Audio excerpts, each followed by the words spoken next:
বিসমিল্লাহির রহমানির রহিম। আসসালামু আলাইকুম। এখানে কয়েকটা গরম মশলা নিলাম, আদা জিরা রসুন বাটা। এখানে 1 কেজি গরু গোস্ত নিলাম, আধা কেজি আলু আর কয়েক টুকরা পেঁয়াজ। আমি আলুর মতো টুকরা করে কাটছি। এখানে 1 কেজি পোলাওর চাল। আজকে রান্না করব। এই যে এইখানে একটা বিরিয়ানি মশলার প্যাকেট, এখানে 50 গ্রাম গুঁড়া দুধ। এটা দিয়ে আমি বিরিয়ানি রান্না করব গরুর গোস্ত।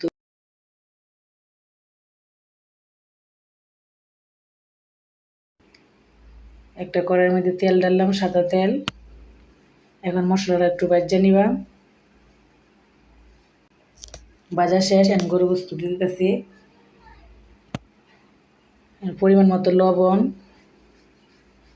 ভালো করে মিক্সড করে দিলে একটু ভালো হয়। এই যে একটু হালকা পানি দিছি একটু কষার লাগিয়ে, কারণ গরু গোস্ত বেশি করে কষানো লাগবে, অনেকটা শক্ত থাকবো।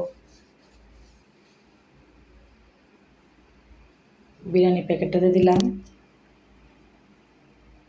1 কেজি গরু গোস্ত, 1 কেজি পোলাওর চাল, আধা কেজি আলু, এই 2.5 কেজির মধ্যে 1 প্যাকেট বিরিয়ানি সবটাই লাগে।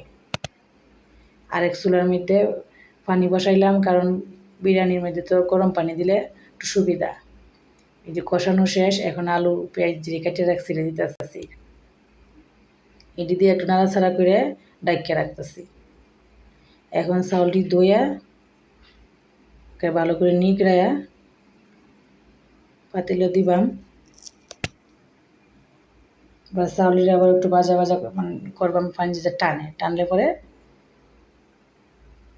গরম পানিতে দিলেই। এই যে এখন গুঁড়া দুধটা ডালছি, একটু পানি দিয়ে লিকুইড করতেছি। চাউলের পানি টানা শেষ, এখন গরম পানি।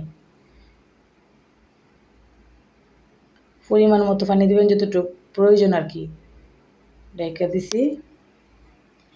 আসলে বিরিয়ানি রান্না করার কারণ হলো, আজকে আমার বোনের ছেলে বলতেছে, খালামণি আমার বন্ধুরা, আমি একদিন খাওয়াইছিলাম আরও একদিন বিরিয়ানি নাকি ভালো লাগছিল।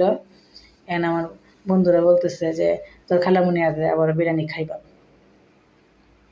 এখানে হ্যাঁ বন্ধুরার লাগি বিরিয়ানি টেস্ট বানানো। আমার বিরিয়ানি রান্না করা শেষ। অনেক সুন্দর একটা গ্রান বাড়িছে। 4টা ডিম সিদ্ধ করে রাখছিলাম, এখনও ভাজছি, কারণ বিরিয়ানির সাথে ডিম খুব ভালো লাগে। এখন বাড়তেছে, এরা এই রুমে বসছে।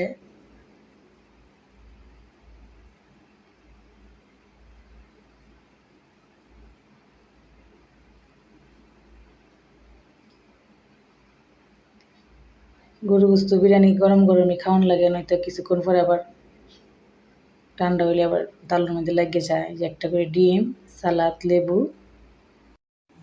বিরিয়ানি রান্না করাও শেষ, বাড়াও শেষ। এখন কালে এরা খাইব। ভিডিওটা এখানে শেষ করলাম। আল্লাহ হাফেজ।